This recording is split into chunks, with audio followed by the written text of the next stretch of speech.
Hey guys, today we're going to be reading Capitalist Realism by Mark Fisher. Here is chapter 1. It's easier to imagine the end of the world than the end of capitalism. In one of the key scenes in Alfonso Cuarón's 2006 film Children of Men, Clive Owen's character Theo visits a friend at Battersea Power Station, which is now some combination of government building and private collection. Cultural treasures, Michelangelo's David, Picasso's Guernica, Pink Floyd's Inflatable Pig, are preserved in a building that is itself a refurbished heritage artifact. This is our only glimpse into the lives of the elite, holed up against the effects of a catastrophe which has caused mass sterility. No children have been born for a generation. Theo asks the question, how all this can matter if there will be no one to see it. The alibi can no longer be future generations, since there will be none. The response is nihilistic hedonism. I try not to think about it. What is unique about the dystopia in Children of Men is that it is specific to late capitalism. This isn't the familiar totalitarian scenario routinely trotted out in cinematic dystopias. See, for example, James Montague's 2005 V for Vendetta. In the P.D. James novel on which the film is based, democracy is suspended and the country is ruled over by a self-appointed warden, but wisely the film downplays all this. For all that we know, the authoritarian measures that are everywhere in place could have been implemented within a political structure that remains notionally democratic. The war on terror has prepared us for such a development. The normalization of crisis produces a situation in which the repealing of measures brought in to deal with an emergency becomes unimaginable. When will the war be over? Watching Children of Men, we are inevitably reminded of the phrase attributed to Frederick Jameson and Slavoj Žižek, that is easier to imagine the end of the world than it is to imagine the end of capitalism. That slogan captures precisely what I mean by capitalist realism, the widespread sense that not only is capitalism the only viable political and economic system, but also that it is now impossible even to imagine a coherent alternative to it. Once, dystopian films and novels were exercises in such acts of imagination, the disasters they depicted acting as narrative pretext for the emergence of different ways of living. Not so in Children of Men. The world that it projects seems more like an extrapolation or exacerbation of ours than an alternative to it. In its world, as in ours, ultra-authoritarianism and capital are by no means incompatible. Internment camps and franchise coffee bars coexist. In Children of Men, public space is abandoned, given over to uncollected garbage and stalking animals. One especially resonant scene takes place inside a derelict school through which a deer runs. Neoliberals, the capitalist realists par excellence, have celebrated the destruction of public space, but contrary to their official hopes, there is no withering away of the state in Children of Men, only a stripping back of the state to its core military and police functions. I say official hopes since neoliberalism surreptitiously relied on the state even while it has ideologically excoriated it. This was made spectacularly clear during the banking crisis of 2008, when, at the invitation of neoliberal ideologues, the state rushed in to shore up the banking system. The catastrophe in Children of Men is neither waiting down the road nor has it already happened. Rather, it is being lived through. There is no punctual moment of disaster. The world doesn't end with a bang. It winks out, unravels, gradually falls apart. What caused the catastrophe to occur, who knows? Its cause lies long in the past, so absolutely detached from the present as to seem like the caprice of a malign being, a negative miracle, a malediction which no penitence can ameliorate. Such a blight can only be eased by an intervention that can no more be anticipated than was the onset of the curse in the first place. Action is pointless. Only senseless hope makes sense. Superstition and religion, the first resorts of the helpless, proliferate. But what of the catastrophe itself? It is evident that the theme of sterility must be read metaphorically, as the displacement of another kind of anxiety. I want to argue this anxiety cries out to be read in cultural terms, and the question the film poses is, how long can a culture persist without the new? What happens if the young no longer capable of producing surprises? Children of Men connects with the suspicion that the end has already come, the thought that it could well be the case that the future harbors only reiteration and repermutation. Could it be that there are no breaks, no shocks of the new to come? Such anxieties tend to result in a bipolar oscillation. The weak messianic hope that there must be something new on the way lapses into the morose conviction that nothing new can ever happen. The focus shifts from the next big thing to the last big thing. How long ago did it happen, and just how big was it? T.S. Eliot looms in the background of Children of Men, which, after all, inherits the theme of sterility from The Wasteland. The film's closing epigraph, Shanti, Shanti, Shanti, has more to do with Eliot's fragmentary pieces than the Upanishads piece. Perhaps it is possible to see the concern of another Eliot, the Eliot of tradition and the individual talent, ciphered in Children of Men. It was in this essay that Eliot, in anticipation of Harold Bloom, described the reciprocal relationship between the canonical and the new. The new defines itself in response to what is already established. At the same time, the established has to reconfigure itself in response to the new. Eliot's claim was that the exhaustion of the future does not even leave us with the past. Tradition counts for nothing when it is no longer contested and modified. A culture that is merely preserved is no culture at all. The fate of Picasso's Guernica in the film, once a howl of anguish and outrage against fascist atrocities, now a wall hanging, is exemplary. Like its Battersea hanging space in the film, the painting is accorded iconic status only when it is deprived of any possible function or context. No cultural object can retain its power when there are no longer new eyes to see it. We do not need to wait for Children of Men's near future to arrive to see this transformation of culture into museum pieces. The power of capitalist realism derives in part from the way that capitalism subsumes and consumes all of previous history, one effect of its system of equivalence, which can assign all cultural objects, whether they are religious iconography, pornography, or Das Kapital, a monetary value. Walk around the British Museum, where you see objects torn from their life worlds and assembled as if on the deck of some predator spacecraft, and you have a powerful image of this process at work. In the conversion of practices and rituals into merely aesthetic objects, the beliefs of previous cultures are objectively ironized, transformed into artifacts. Capitalist realism is therefore not a particular type of realism, it is more like realism in itself. As Marx and Engels themselves observed in the Communist Manifesto, capital has drowned the most heavily ecstasies of religious fervor, of chivalrous enthusiasm, of Philistine sentimentalism, in the icy water of egotistical calculation. It has resolved personal worth into exchange value, and in place of the numberless indefeasible chartered freedoms, has set up that single unconscionable freedom, free trade. In one word, for exploitation, veiled by religious and political illusions, it has substituted naked, shameless, direct, brutal exploitation. Capitalism is what is left when beliefs have collapsed at the level of ritual or symbolic elaboration, and all that is left is the consumer spectator trudging through the ruins and the relics. Yet this turn from belief to aesthetics, from engagement to spectatorship, is held to be one of the virtues of capitalist realism.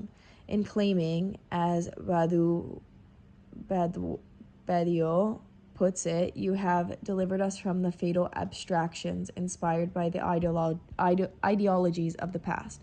Capitalist realism presents itself as a shield protecting us from the perils posed by belief itself. The attitude of ironic distance proper to postmodern capitalism is supposed to immunize us against the seductions of fanaticism. Lowering our expectations, we are told, is a small price to pay for being protected from terror and totalitarianism. We live in a contradiction. Baudouin has observed, a brutal state of affairs, profoundly inegalitarian, where all existence is evaluated in terms of money alone, is presented to us as ideal. To justify their conservatism, the partisans of the established order cannot really call it ideal or wonderful, so instead they have decided to say that all the rest is horrible. Sure, they say, we may not live in a condition of perfect goodness, but we're lucky that we don't live in a condition of evil. Our democracy is not perfect, but it's better than the bloody dictatorships. Capitalism is unjust, but it's not criminal like Stalinism. We let millions of Africans die of AIDS, but we don't make racist nationalist declarations like Milosevic. We kill Iraqis with our airplanes, but we don't cut their throats with machetes like they do in Rwanda, etc. The realism here is analogous to the deflationary perspective of a depressive who believes that any positive state, any hope, is a dangerous illusion. In their account of capitalism, surely the most impressive since Marx's, Deleuze and Guattari describe capitalism as a kind of dark potentiality which haunted all previous social systems. Capital, they argue, is the unnameable thing, the abomination, which primitive and feudal societies warded off in advance. When it actually arrives, capitalism brings with it a massive desacralization of culture. It is a system which is no longer governed by any transcendent law. On the contrary, it dismantles all such codes, only to reinstall them on an ad hoc basis. The limits of capitalism are not fixed by fiat, but defined and redefined pragmatically and improvisationally. This makes capitalism very much like the thing in John Carpenter's film of the same name, a monstrous, infinitely plastic entity capable of metabolizing and absorbing anything with which it comes into contact.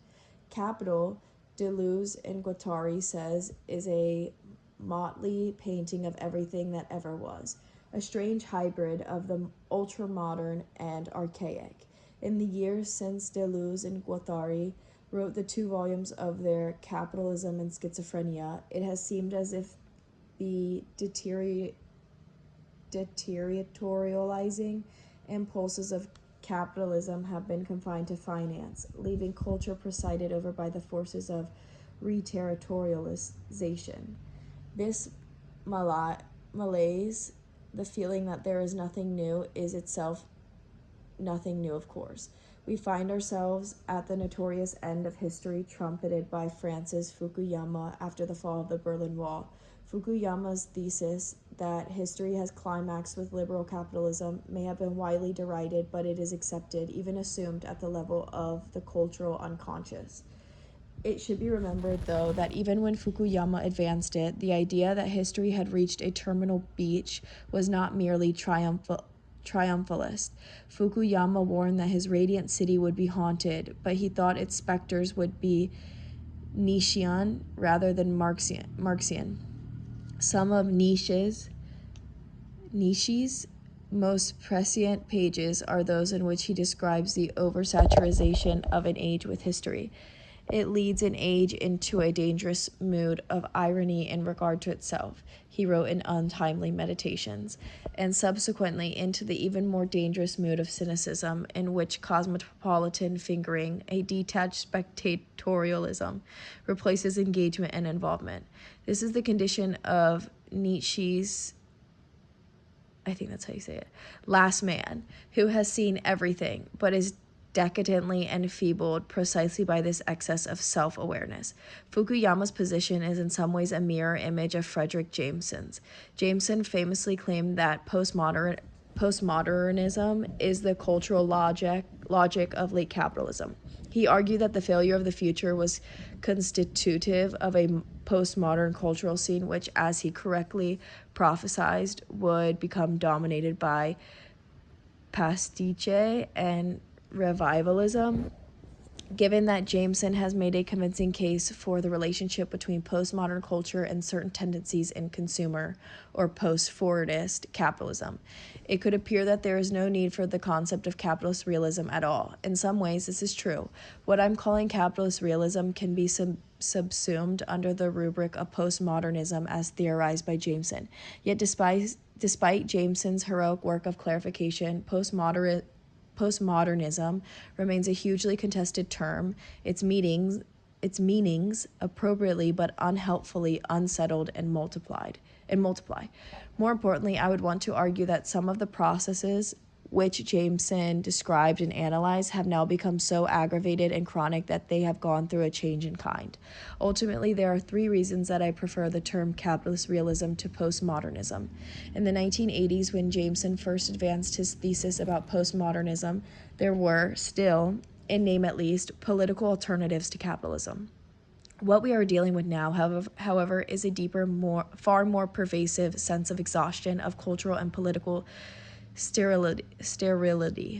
In the 80s, really existing socialism still persisted, albeit in its final phase of collapse. In Britain, the fault lines of class antagonism were fully exposed in an event like the miners' strike of 1984-1985, and the defeat of the miners was an important moment in the development of capitalist realism, at least as significant in its symbolic dimension as in its practical effects. The closure of pits were defended precisely on the grounds that keeping them open was not economically realistic, and the miners were cast in the role of the last actors in a doomed proletarian romance. The 80s were the period when capitalist realism was fought for and established, when Margaret Thatcher's doctrine that there is no alternative, as succinct a slogan of capitalist realism as you could hope for, became a brutally self-fulfilling prophecy. Secondly, postmodernism involved some relationship to modernism. Jameson's work on postmodernism began with an interrogation of the idea, cherished by the likes of Adorno, that modernism possessed revolutionary potentials by virtue of its formal innovations alone.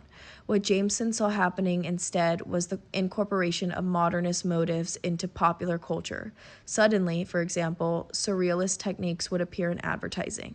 At the same time as particular modernist forms were absorbed and commodified, modernism's credos, its supposed belief in elitism, and its monological top-down model of culture were challenged and rejected in the name of difference, diversity, and multiplicity. Capitalist realism no longer stages this kind of confrontation with modernism.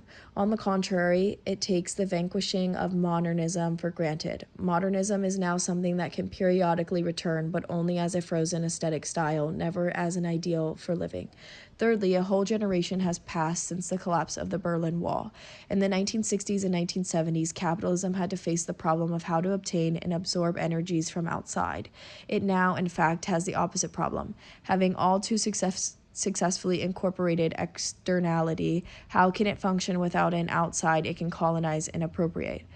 For most people under 20 in Europe and North America, the lack of alternatives to capitalism is no longer even an issue. Capitalism seamlessly occupies the horizons of the thinkable. Jameson used to report in horror about the ways that capitalism has seeped into the very unconscious. Now the fact that capitalism has colonized the dreaming life of the population is so taken for granted that it is no longer worthy of comment. It would be dangerous and misleading to imagine that the near past was some prelapsarian state rife with political potentials, so it's as well to remember the role that commodification played in the production of culture throughout the 20th century. Yet the old struggle between detournement and recuperation, between subversion and incorporation, seemed to have been played out. What we are dealing with now is not the incorporation of materials that previously seemed to possess subversive potentials, but instead their pre-corporation, the preemptive formatting and shaping of desires, aspirations, and hopes by capitalist culture. Witness, for instance, the establishment of settled alternative or independent cultural zones, which endlessly repeat older gestures of rebellion and contestation as if for the first time. Alternative and independent don't designate something outside mainstream culture. Rather, they are styles, in fact, the dominant styles within the mainstream. No one embodied and struggled with this deadlock more than Kurt Cobain and Nirvana. In his dreadful lassitude and objectless rage, Cobain seemed to give wearied voice to the despondency of the generation that had come after history, whose every move was anticipated, tracked, bought, and sold before it had even happened. Cobain knew that he was just another piece of spectacle, that nothing runs better on MTV than a protest against MTV, knew that his every move was a cliche scripted in advance, knew that even realizing it is a cliche. The impasse that paralyzed Cobain is precisely the one that Jameson described. Like postmodern culture in general, Cobain found himself in a world in which stylistic innovation is no longer possible, where all that is left is to imitate dead styles, to speak through the mask and the voices of the styles in the imaginary museum. Here, even success meant failure, since to succeed would only mean that you were the new meat on which the system could feed. But the high existential angst of Nirvana and Cobain belongs to an older moment. What succeeded them was a pastiche rock which reproduced the forms of the past without anxiety. Cobain's death confirmed the defeat and incorporation of rock's utopian and Promethean ambitions. When he died, rock was already being eclipsed by hip-hop, whose global success has presupposed just the kind of pre-corporation by capital which I alluded to above. For much hip-hop, any naive hope that youth culture could change anything has been replaced by the hard-headed embracing of a brutally reductive version of reality. In hip-hop, Simon Reynolds pointed out in a 1996 essay in The Wire magazine, real has two meanings. First, it means authentic, uncompromised music that refuses to sell out to the music industry and soften its message for crossover. Real also signifies that the music reflects a reality constituted by late capitalist economic instability, institutionalized racism, and increased surveillance and harassment of youth by the police. Real means the death of the social. It means corporations who respond to increased profits not by raising pay or improving benefits, but by downsizing, the laying off of the permanent workforce in order to create a floating employment pool of part-time and freelance workers without benefits or job security. In the end, it was precisely hip-hop's performance of this first version of the real, the uncompromising, that enabled its easy absorption into the second, the reality of late capitalist economic instability, where such authenticity has proven highly marketable. Gangster rap neither merely reflects pre-existing social conditions, as many of its advocates claim, nor does it simply cause those conditions, as its critics argue. Rather, the circuit whereby hip-hop and the late capitalist social field feed into each other is one of the means by which capitalist realism transforms itself into a kind of anti-mythical myth. The affinity between hip-hop and gangster movies, such as Scarface, the Godfather films, Reservoir Dogs, Goodfellas, and Pulp Fiction, arises from their common claim to have stripped the world of sentimental illusions and seen it for what it really is, a Hobbesian war of all against all, a system of perpetual exploitation and generalized criminality. In hip-hop, Reynolds argues, to get real is to confront a state of nature where dog eat dogs, where you're either a winner or a loser, and where most will be losers. The same neo-noir worldview can be found in the comic books of Frank Miller and in the novels of James Ellroy. There is a kind of machismo of demythologization in Miller and Ellroy's works.